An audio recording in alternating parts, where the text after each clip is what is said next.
In 1868, a new generation of rulers decided that the time had come for Japan to make contact with the outside world. And with the arrival of the first foreign traders from the West, things began to change. The Japanese followed the British trading pattern because Britain was the leading nation of the world. So free trade came to Japan. Japan became a magnet for other people's ideas and developments. One of the first traditional industries to feel the effect was weaving. From Europe, the Japanese imported the jacquard method, a way of programming a loom to control the accuracy of the weave and so to standardize output. Workers did well in the new atmosphere, and so did their employers.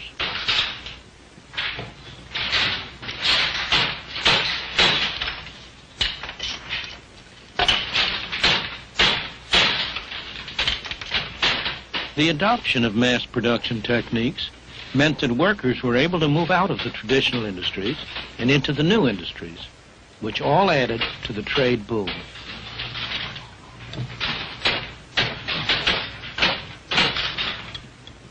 None of us can help being affected by the intellectual atmosphere that we breathe.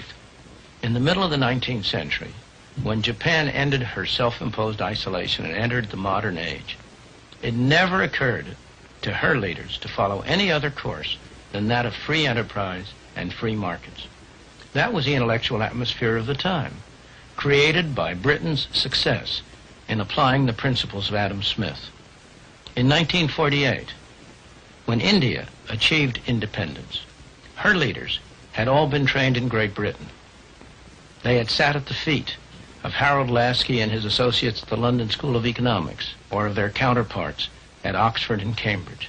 It never occurred to them to follow any other course than that of central planning and government control.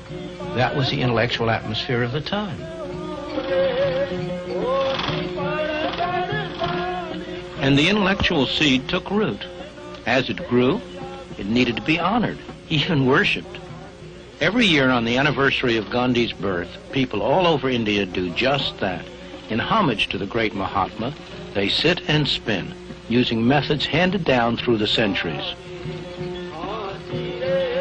But it's more than just a symbol of honoring the past.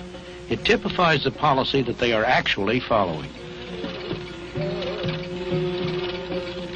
The new government in 1948 decided that India's traditional weaving industry and its workers should be protected from 20th century industrialization. What were the consequences of that policy?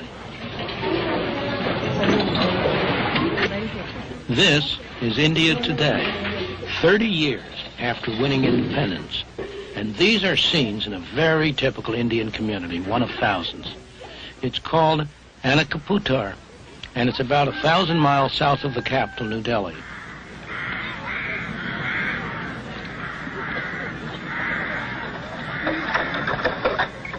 This is not the kind of life the government intended to perpetuate, but it is one result of their policy. By subsidizing the cotton that the villagers spin and the cloth that they weave, they made it difficult for modern industry to develop.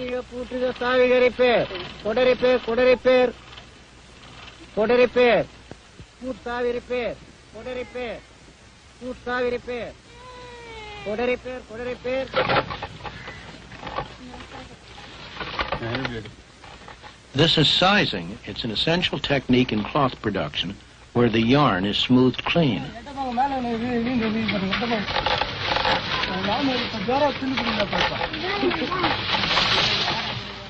A modern machine could do the same thing in 1/100th of the time. The result of government planning to modernize industry is that the number of handlooms roughly doubled in the first 30 years after India's independence. Today, in thousands of villages throughout India, the sound of handlooms can be heard from early in the morning till late at night. In this village alone, there are more than 3,000 handlooms in operation. Since 1948, 3 generations of villagers have sat at these looms, making cloth with patterns that never vary, using methods that never change. There's nothing wrong with this activity, provided it survives the test of the market, provided it's the way in which these people can use their abilities and their energies most effectively. After all, in Japan, where the government has not specially encouraged the handloom industry, there remains a very small but very productive handloom segment.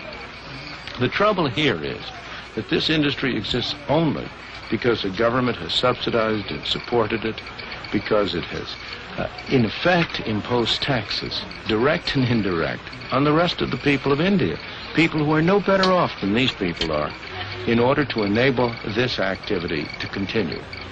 Other industries, both textile industries and industries of a variety of kinds, have been restricted, explicitly kept back, prevented from providing more productive employment in order to make room for this industry. The effect has been to inhibit the development, to prevent the growth, to prevent the dynamic activity that could otherwise develop out of the energies and abilities of the people of India.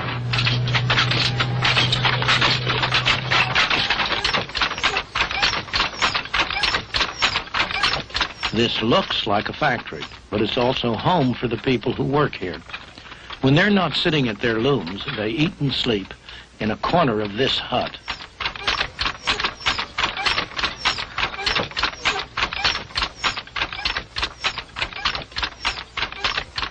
Throughout the world, governments always profess to be forward-looking. In practice, they are always backward-looking, either protecting the industries that exist or making sure that whatever ventures they have decided to undertake are encouraged and developed. This occurs at the expense of the kind of healthy development of new, dynamic, adaptive industries that would surely occur if the market were allowed to operate freely, if it were allowed to separate out the unsuccessful ventures from the successful ones, discouraging the unsuccessful and encouraging the successful.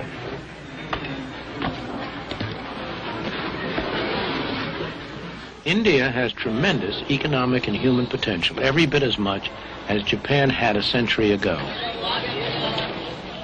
The human tragedy is that in India, that potential has been stifled by the straitjacket imposed by an all-wise and paternalistic government. Central planning in practice has condemned India's masses to poverty and misery.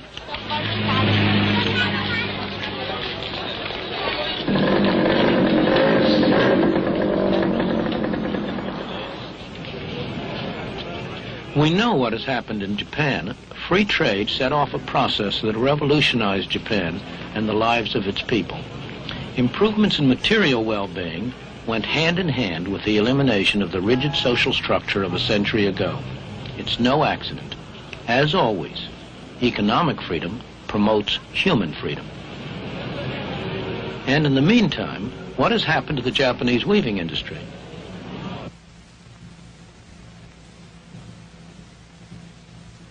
This is how textiles start life in a Japanese weaving shed today. A design for cloth is placed on a drum.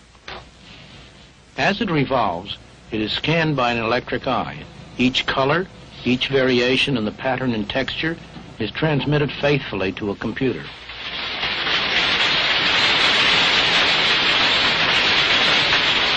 It's all that the modern loom of Japan requires.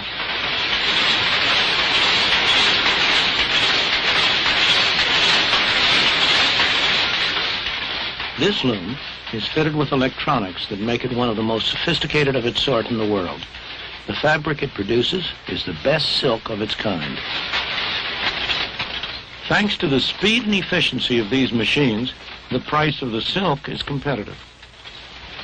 The workers are highly skilled and well paid. With the new technology, there's very little a loom like this cannot produce. This piece will become the sash of a traditional bridal gown.